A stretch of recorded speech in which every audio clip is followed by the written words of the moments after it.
So to start with, to look back, we're only a couple of days past the year anniversary. So January comes in, we're still in lockdown.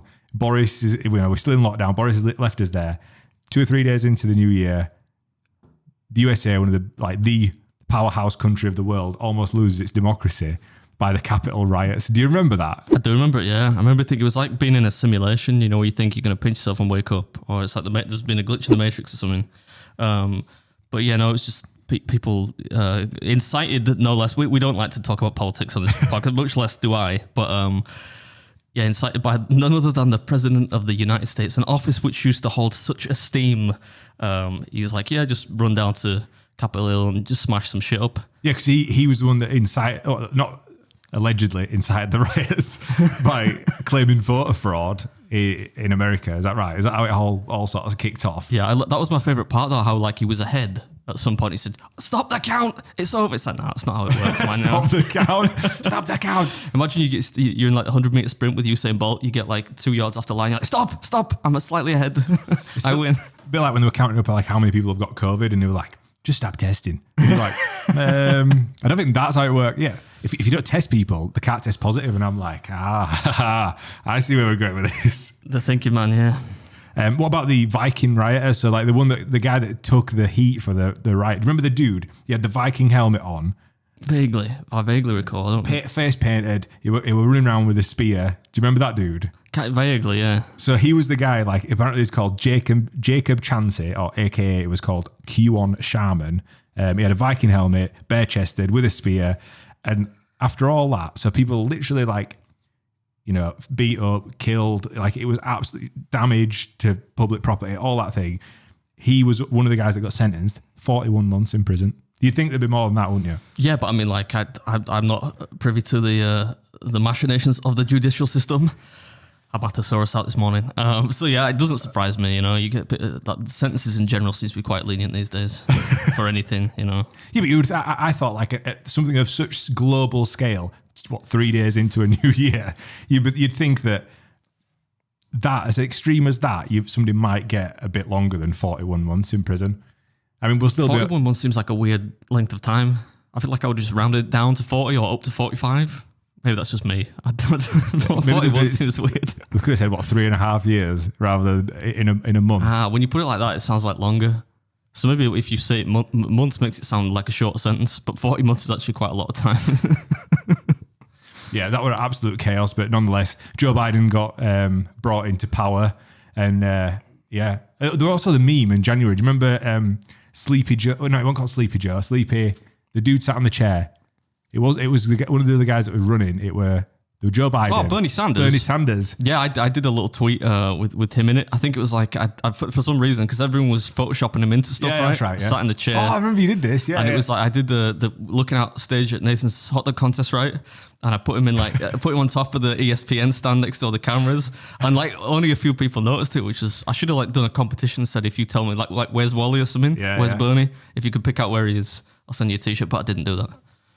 Maybe this year. There'll be plenty more memes popping up soon, won't there? I'm sure. So January ended, we went into February. I don't know if you remember this, but it seemed to be the time of Zoom nightmares in February. So do you remember the viral I know what you can see the Jackie Weaver thing. Yeah.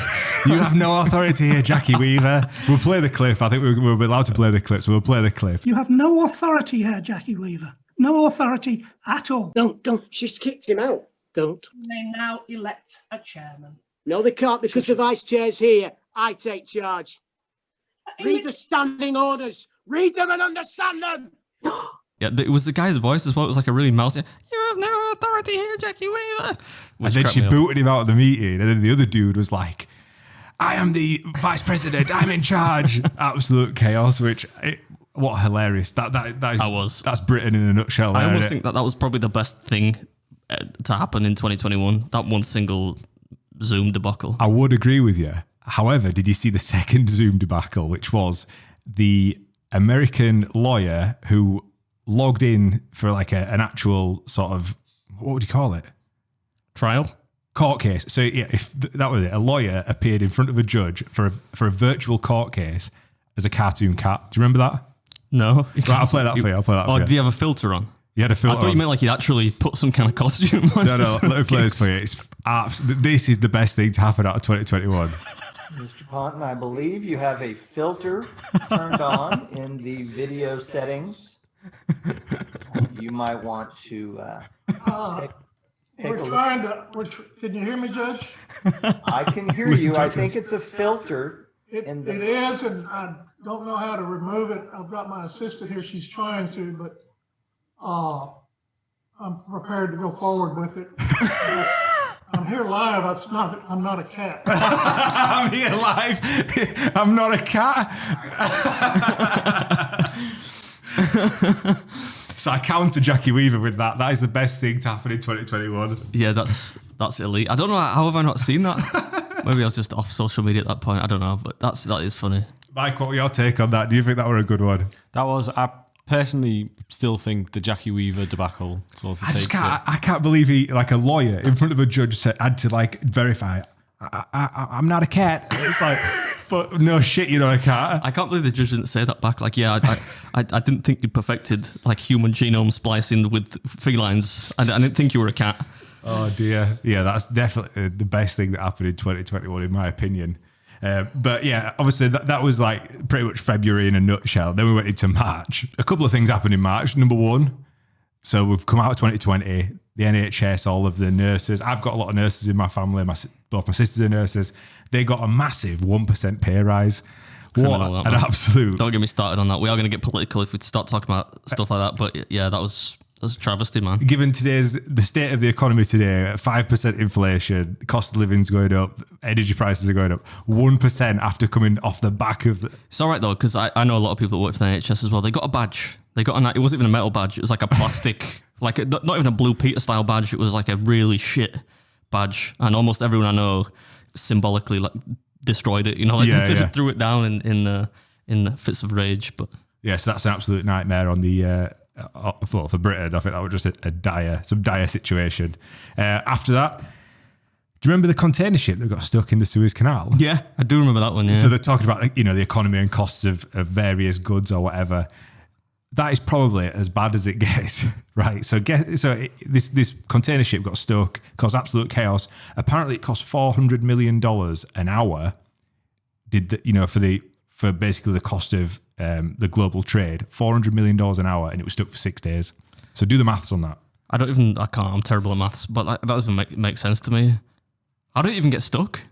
Right. So I've been through the Suez Canal. I think I've been through it twice, passed it both ways. He's going into Navy mode, Mike. You can't stop him now. I also don't know how they've done it, right? Because when you go through in convoy, so you obviously go through Mediterranean and you sit at the top, and like the Egyptian sort of authorities are the ones that sort of take you through. But you get like a pilot. So there's pilots that'll go on each ship, and they will direct you to get down. It's narrow, like, and especially if you're on a big ship, like there's not much room on either side. So I can see how it would get stuck. But the fact that you've got a pilot on that's supposed to keep you going, I don't know what they might have had a breakdown or whatever, but it's about as bad as it gets getting stuck there, because basically you pass through in convoy, so there might be like 15 ships in convoy going down, and then once they're through, the ones will come up. So you can see how much it costs the economy. When we went through on the Suez Canal, I'll try find the pictures. We were on ship, you can't stop. So like the ships are moving, there's no stopping, there's no like, if what happens, we've just got to keep going. We went through and one of the Egyptian patrol boats was sinking. So we looked off like the starboard side, and there's a ship just on its, like a little boat, a patrol boat on its side with a hole in it. And there's like Egyptians just shouting and screaming and just trying to put out fires and stop the floods. And we had to just like watch and be like, good luck. If I've got some pictures, I'll put them on. Was everyone all right though? I don't want to laugh if they weren't. You don't know. Nah, they'd be all right. I mean, like, yeah, you could swim to this, like, that's how narrow it is. Like, you can see the desert on either side. Okay. So yeah, chaos for the economy there. After that, Harry and Meghan did the Oprah interview, which basically said that the monarchy is like being in prison and they're all racists. Do you remember watching that? Did you watch it? No, absolutely not. I've got about as much interest in the monarchy as I have in, I don't know, the worms in my garden, what they get. It doesn't matter to me. So I don't know anything about that, really. Other than that, it was a big deal and they made some allegations. I don't know what, but like... I think it's a weird time for like the monarch, or for like, if you're, what do you call it, a royalist, like the monarchy stood for so long now, but it's a very weird time. I think social media is kind of not destroying it, but it's bringing to light what it actually entails to be a royal, and obviously some of the stuff that's gone on in the past. But it's cool being like a really shit, like 17th in line to the throne royal, because then you get like all the perks and you don't really have to do much and you're not really in the public, like Eugenie and all that shit. Yeah. That's probably, I bet they're like wreckheads, they love going out on the sesh at the weekend and stuff. Like, I think outside looking in, you go, it must be pretty cool being a prince. You get like a bunch of money and you live in a palace. But what bit she basically, that Meghan and Harry basically said that it's very shit and it's sort of almost like a gangster, like gangsters out there. It's like a mob, which I think she referred to him as a mob. The Firm. She called them the Firm. The Firm? Yeah, that was it. Like that terrible football hooligan movie. Yeah. Yeah, I don't know. I don't really have anything. I don't want to get into any hot water with any royalist subscribers that might be out there. So I'm not trying to throw anyone under the bus, but that was what happened. It made global headline news for Harry and Meghan to do their Oprah interview, and obviously at the end of it, it sort of came to light that she accused everyone of being racist, of which Prince William said, "We are not a racist family." And then we went into April. So speaking of, I don't know if I could say this. Probably not. We're going to go on. Mike can cut it later. Speaking of racists, Prince Philip died aged 99. You probably can't say that. That's a bit harsh, that. I don't know. I think he's been on record as saying some dodgy stuff. No, it's literally I think, he's definitely been on record to have said some very racial slurs. I mean, he had a good innings though. What was he 99. I think he's. I'd be a bit pissed that I didn't get to 100 though. That would wind me up a bit. I mean, he wouldn't even get the telegram though, would he? She'd probably just hand him the telegram saying congratulations. She's sick of him at that point. It's a bit like Mrs. Beard is for you. She's just sick of you at that point. Yeah, and that definitely didn't take 99 years, I tell you.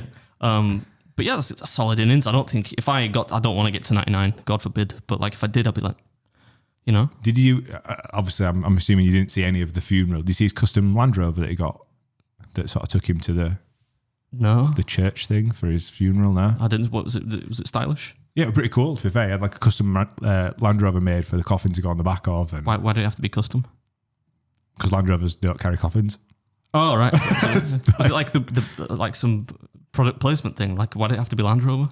Well, I think just because of his his love of Land Rovers. Yeah, love of Land Rovers and just his military sort of heritage. Okay. They use them in the I think that was the deal. All right. Maybe brand placement. Look at you. That's what I was thinking. And this funeral is brought to you by Jaguar Land Rover. Do you know why I was thinking that? I watched the new Bond movie last night, and there's a part in it where I was just thinking, there's a scene where it looks at the back of his mobile phone and it's a Nokia, and I'm like, shit, do people still use Nokias? But it's like the shot lingers for so long that I'm like, product placement there. Amiga do the same though, don't they? He wears an Amiga watch. Oh, I don't know much about. Watch.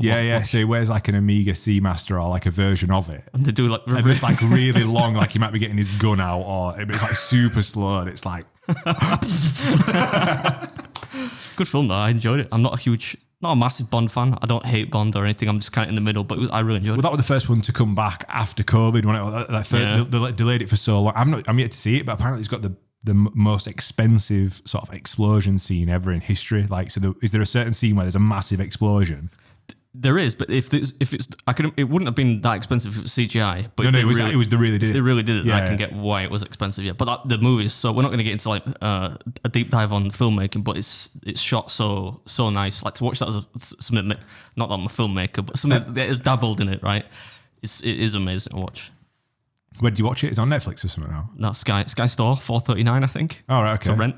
Have you seen this film? To talk too much about the explosion scene is sort of like, if you haven't seen it, you don't really want to. You don't go into too much. Fuck it. Well, how many months were removed? It's like no the spoilers. biggest spoiler going. No. Oh, yeah. So don't get into it. I was a bit like. I think we've already committed to it now. I think. Have you seen the film? No. But I know there's an explosion scene. We can't. Let's go with what Mike says and get past that point. All right, Roger that.